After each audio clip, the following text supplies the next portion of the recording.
Good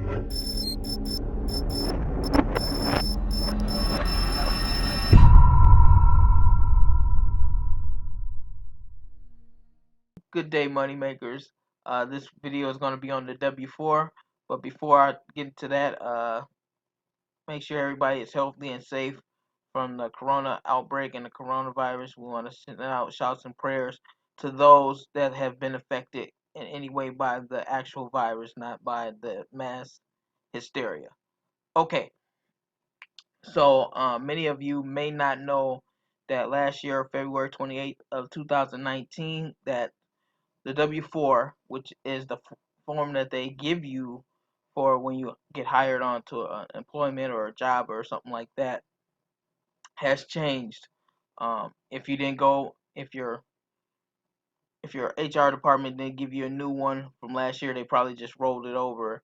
And some of people have been affected on their taxes in the current year because they didn't go in and fill out a brand new one because the HR department didn't notify them, or if they did notify them, it was very quick. So basically, you have your basic stuff in step one. We'll go through each step, and then I'll explain each step line by line. The first one is very obvious: name, address. Make sure you got the right address, not to an old address. If you're moving, always fill out a new W-4 if you're gonna move. Uh, just just so the IRS can keep track. And then there's the filing statuses, which is single, married filing separately, which is the worst way to file is married filing separately, because you don't get enough credits and stuff like that. Married filing jointly, which you're married by the end of the year, and head of household. I want to talk about head of household.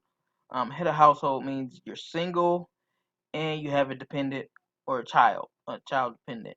That makes you a head of household. Being single and paying your own rent is not head of household. That means you're single. I get that a lot at the tax desk. Well, I'm single and I'm paying my house, so I'm head of household. No, head of household means you have an actual dependent and you're taking care of the household income and bills and all that good stuff. Step two is where a lot of people get mixed up at because before it was put a one here for yourself, you put a one for your dependents, you put one here, one here, one here, one here, or put a number or whatever. That has actually changed. There's no more one, two, three type deals. It's only go by dependents and credits and different stuff like that. So once we get down the form, I'll explain a little bit more. But if you want actual accurate withholding steps, you can go to the estimator at irs.gov, get the app, do stuff like that. It's very easy with the app. You just plug in how much you think you're gonna make, and then they'll judge how much withholding you should do. If you use multiple jobs, so if you have something like two jobs, you're not gonna fill out this portion right here. You're gonna wait till the portion we get to that. If you have two jobs or if you have a separate income like Uber, Lyft, um, anything like that, it'll be going down in the further in the W-4. You don't want to do anything here. If your spouse has the same thing, if you're married and maybe your spouse has another job, you don't want to do anything here. Okay, so step C is for most people that I know. If you have one job, if you're single, you got one job, or if you're married and both each one of you have just one job, you're gonna just check the box here, and that's all you're gonna do. If it's just one job, if you switch jobs, then technically you want to go back down to further. Um, when we get down further to W-4, I'll tell you about that. So if it's just one job all year, nothing else, you check that box. Okay. Step three, if you guys have dependents, kids, people that's living in your household that you pay for more than half their support. This is the step for you. If you're single, skip this step. Um, okay, so most of us know that under the age 17, you get a $2,000 credit for on taxes. 1,400 of it is refundable. 1,600 of it is non-refundable. Non-refundable means it just lowers your tax burden. So if you got 3 kids, you put 6,000. Easy math. If you got 2 kids, 4,000. If you got 5 kids, 10,000.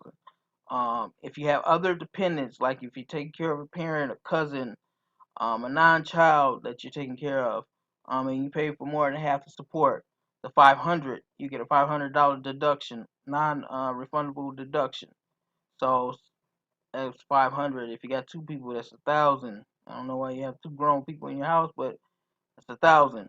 Uh, and these can be combined too. So if you got 2 people, um, so if you got 2 kids that's under 2,000, I mean under 17, that's 2,000. And say you got a 18-year-old or a college student, you will put that 500 down there too. You add the amounts up, there you go.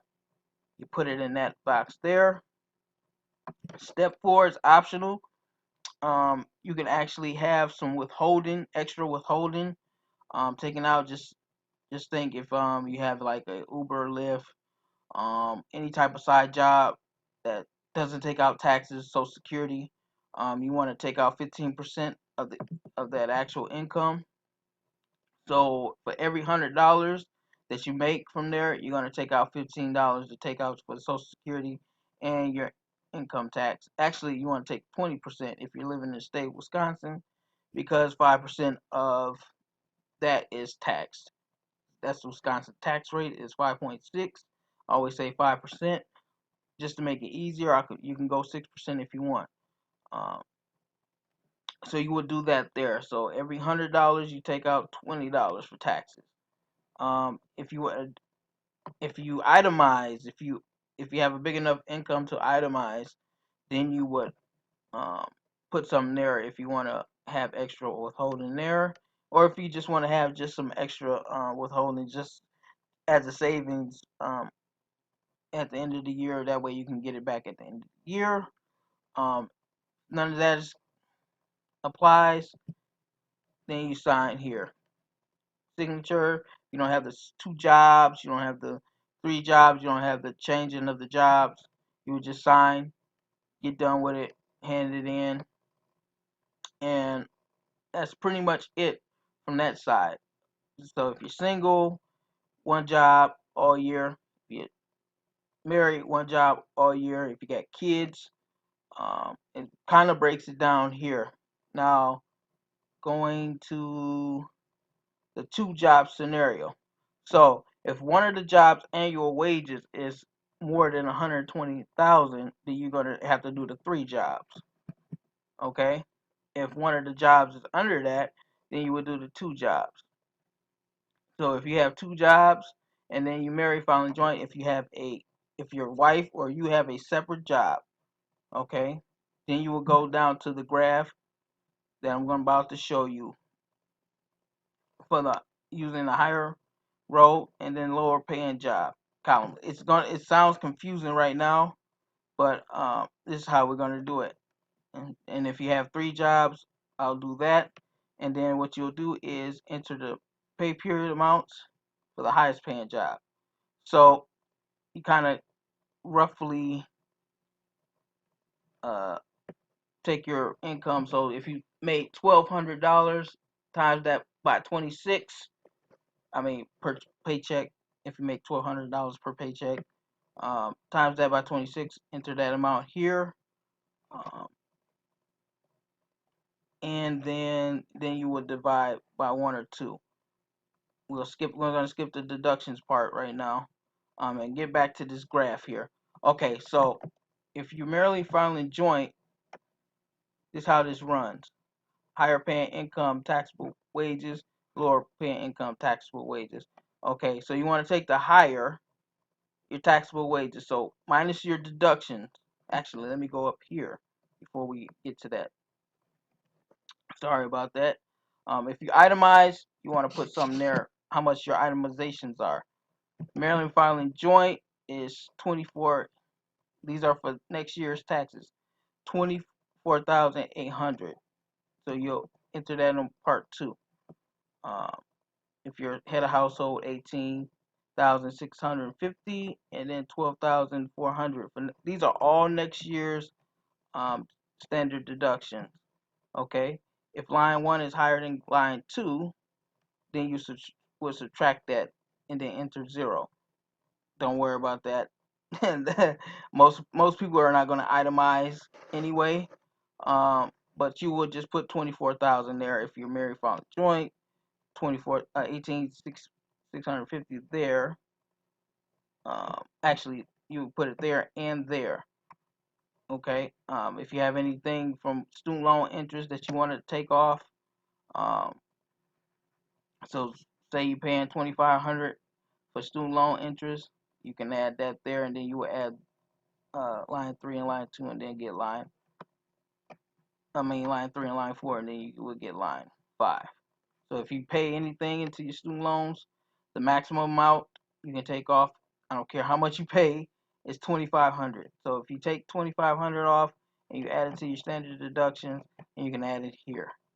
Now, sorry, back to the graph. Now this graph, it seems complicated, but it's really not. Okay, so what you're going to do is, this is the higher paying job taxable. Okay, so if your standard job makes about, this is the taxable income after the deductions. So you add both of your incomes up if you're married filing joint after the deductions, which is 24,800. So you add both of your salaries up, and after that, say you guys were made 25 apiece. So that's 26,000. So you'll be in this range right here, okay, for the higher end and paying job. Now, say you went and got a job for like, it made like 10,000. So you will put that taxable income here. So it'll be $1,900 that you actually have to pay in taxes if you don't have any credits.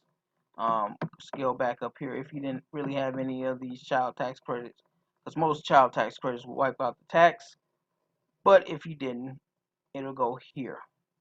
Okay, you see how that works?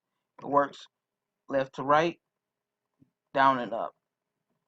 Okay, so what you have to do is just mainly kind of guesstimate how much you're going to make as a couple, and then how much you're going to make from the extra job, um, and then you will subtract your standard deduction, which is 24,800, and then you will go here.